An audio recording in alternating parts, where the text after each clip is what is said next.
할렐루야, 반갑습니다. 2023년도 함께 걷는 사순절의 여정, 우리가 교회입니다 라는 큰 주제를 가지고 함께 하나님의 말씀을 묵상해 나가고 있습니다. 오늘은 내 몸과 마음과 영혼의 치료라는 주제를 갖고 함께 시간을 나누기를 원합니다.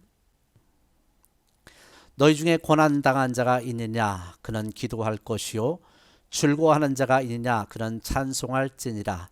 너희 중에 병든 자가 있느냐? 그는 교회 장로들을 청할 것이요 그들은 주의 이름으로 기름을 바르며 그를 위하여 기도할지니라 라고 말씀하십니다. 하나님은 우리를 치료하시고 우리의 아픈 심령들을 고쳐주시는 그런 하나님이십니다. 그러나 하나님의 치료하시는 데에는 목적과 이유가 때때로 있습니다. 자칫 잘못 이해를 하게 되어지면 오늘 우리는 이 하나님의 의도하심을 악용하거나 오해할 수 있는 소지가 있습니다. 믿음이 좋으면 치유되지 않는 병이 없다라는 주장이 있는데요. 결론부터 말하면 그렇진 않습니다. 바울처럼 믿음 좋은 사람도 심각한 육체의 가시를 지니고 사는 사람도 있습니다. 믿음의 사람으로 알려진 에바브로 디도도 역시 큰 병으로 신음했습니다. 또 하나는 모든 병은 죄 때문에 생긴다라는 주장입니다. 물론 성경에 보면 죄 때문에 아픈 경우도 있습니다. 하지만 선배들 가운데에 아픈 분들이 많았고 또 병으로 약하셨던 분들도 있습니다. 우리는 치유를 이해할 때 육체적인 것만으로 제한하지 말아야 합니다. 우리가 육체적인 존재만이 아니듯 치유 역시 우리 생각, 감정, 몸, 전 인격적인 치유를 포함하고 있습니다. 우리가 영적인 존재고 감정적인 존재고 종합적인 인격체이기 때문에 그렇죠. 우리는 육신의 질병도 중요하지만 또 내적인 내 영혼의 인격적인 치료가 반드시 이루어져야 합니다. 우리 하나님은 내 육신과 또 내 마음의 병들을 치료하시는 하나님이 됨을 믿습니다. 내 삶의 치료를 위하여 우리는 어떤 절차가 있는지를 생각해 볼까요? 먼저 우리는 영적인 치료가 선행돼야 하리라고 봅니다. 우리 각 사람에게는 용서받아야 할 죄가 있으며 또 성경은 너의 죄를 서로 고백하라고 말씀합니다. 예수 그리스도의 피로 이미 죄 사함을 얻었지만 우리에게는 계속해서 예수님의 치료가 필요합니다. 예수님은 육신의 병을 고치시기 전에 내 죄 사함을 얻으니라 라고 선포를 해주십니다. 그리고 그 죄로부터의 자유로움을 이루게 하셨습니다. 진정한 치유는 말이죠. 이와 같이 내 영의 치료를 받는 것을 우선적으로 하고 있는 것입니다.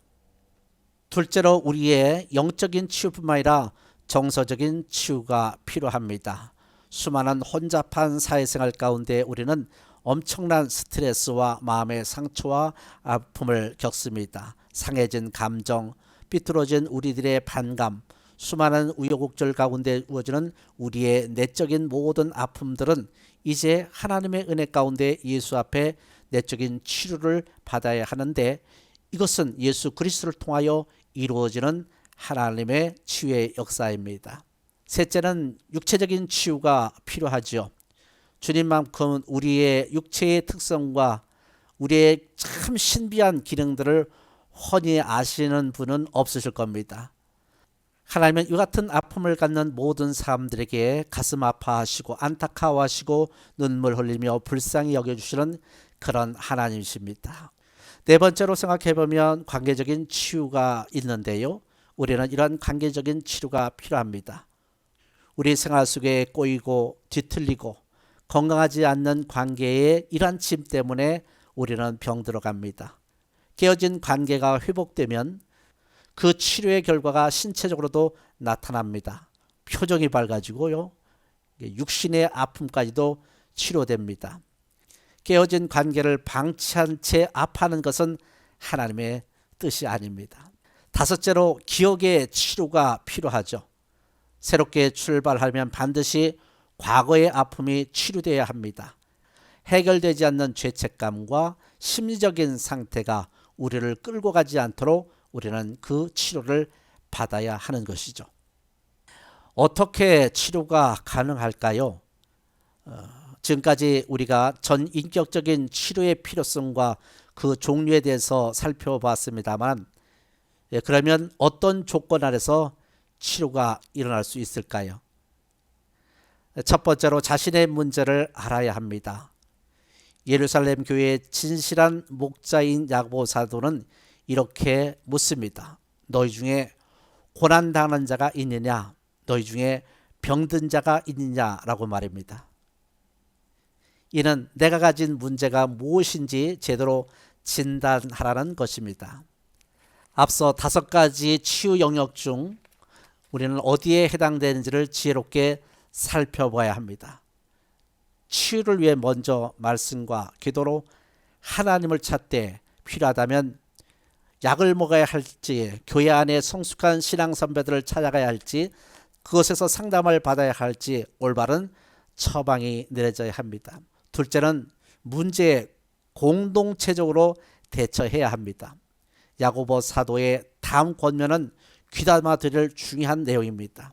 너희 중에 병든 자가 있느냐? 그는 교회 장로들을 청할 것이요 그들은 주의 이름으로 기름을 바르며 그를 위하여 기도할지니라. 무거운 짐을 나 홀로 지고 가다 쓰러지지 마시고요. 병과 아픔을 우리 교회 공동체가, 믿음의 공동체가 함께 기도하며 대처해 나가야 합니다. 세 번째로 말이죠. 모든 치료의 과정은 주님께 달려 있음을 믿어야 합니다. 야고보는 이같이 주장합니다. 그들은 주의 이름으로 기름을 바르며 그를 위하여 기도할지니라.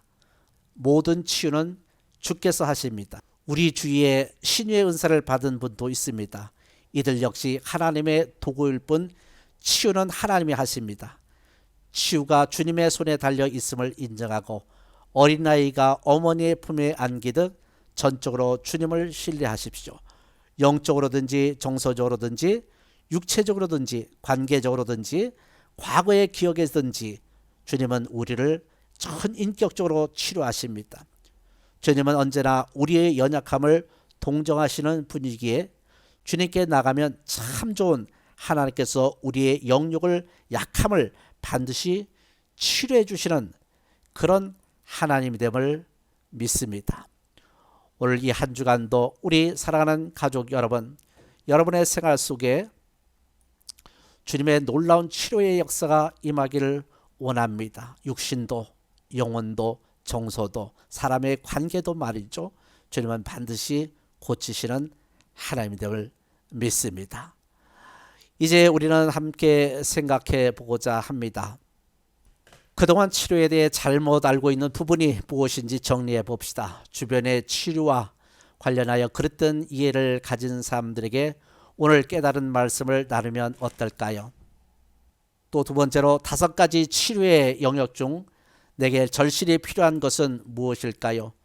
그 부분을 치료하기 위해 어떻게 주님의 도우심을 구하겠습니까? 또 치료가 일어나기 위해 3가지 조건에 비춰볼 때 과연 나는 치료의 당사자로서 또한 치료를 돕는 자로서 얼마나 준비되어 있는지 진단해 봅시다. 오늘 하루 가운데 여러분의 삶 속에 참된 하나님의 치료하심의 회복이 임하는 복된 하루가 되길 원합니다. 감사합니다.